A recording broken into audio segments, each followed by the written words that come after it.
Defying Acts is comprised of 3 short comedies by 3 different playwrights, and they are loosely centered around a common theme, but they really are just standalone plays. They're oftentimes produced together by the title Death-Defying Acts. There's a play called An Interview by David Mamet, a play called Hotline by Elaine May, and a play called Central Park West by Woody Allen.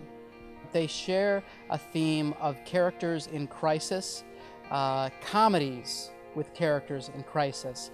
Someone back from the vaudeville days once said that comedy is a man in trouble, and that's definitely the case here. A lot of times what makes trouble funny to an audience is we're just glad it's not happening to us. As a professor of theater at Owens, I collaborate with designers, and we start the planning phase a year out in advance and anticipate what kind of productions we'll be doing. We do a main stage production every fall and every spring, and we like to give a variety of different kinds of productions to our students. My name is Caleb Hall. I've been a student here for a while, and I've been assistant director on Defying Acts. How does that feel? You wanted me to go with you? Let's do it one more time, get some muscle. Make sure it's reproducible. I acted in a few shows here, including, as Steve said, Next to Normal and Romeo and Juliet.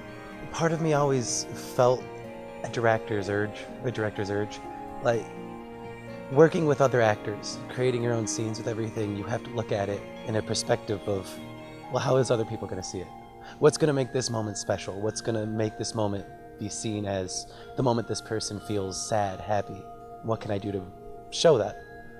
And being able to do that with more people and seeing it from the other side as it's happening, I've always wanted it. If the fall goes back upstage, Yes. you'll have 0 chance of hitting the table then. Alright. Yeah. We met for our first production meetings in January, and we talked conceptually. One challenge for Death-Defying Acts was how to tie these 3 very specific plays together, that they're set in very different settings. Well, whenever we go that way, it never does it. We talk about characters' clothing and how it can reflect the character's social status and even state of mind.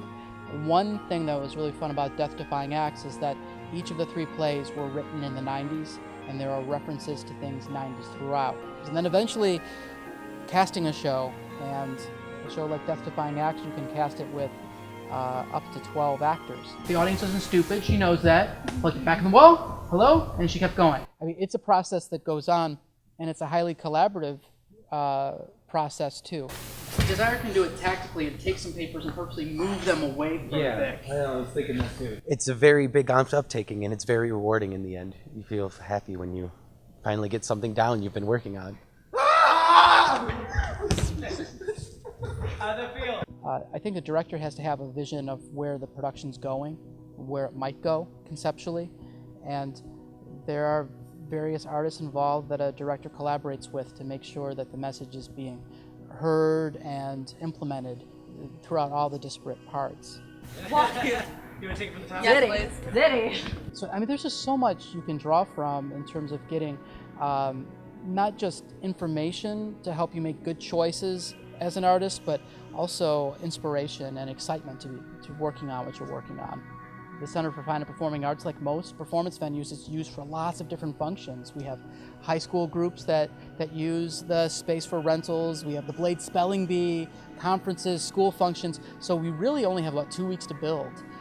And the actors are adjusting from performing on a flat ground with taped out boundaries of where the set will be to all of a sudden it's this 3-dimensional set growing around them, and it all happens quickly.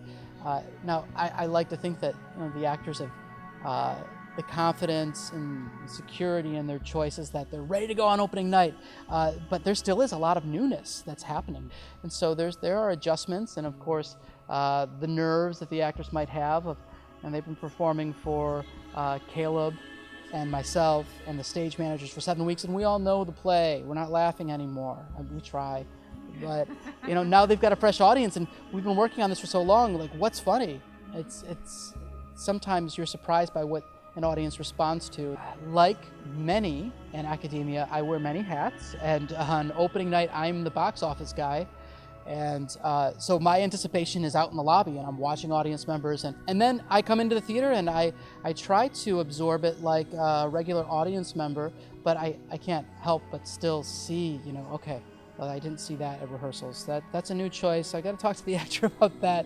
Hopefully, if I've done my job right, I've been watching with the perspective of an audience member seeing it for the first time, but just doing it every rehearsal for 7 weeks. And that's hard to do. But it is rewarding to see the actors go out there and finally have an audience respond to the hard work and thoughtful choices they put into the process. It was as much of an adrenaline rush as being on stage for me. As soon as the box office opened, my heart was pounding, and I was ready to see how everybody was going to react, and I loved it. I like about theater that you sweep the stage. It exists as a live performance, and we'll have photographs of the production, but it's not canned. Sometimes that's bittersweet if you have a performance you're especially fond of, like, oh well, it's gone forever. But I think that's exciting about theater too, that it needs the live immediate audience, and it opens the day it says it's going to open, and it closes the day it says it's going to happen, and then you're starting all over again with the next production.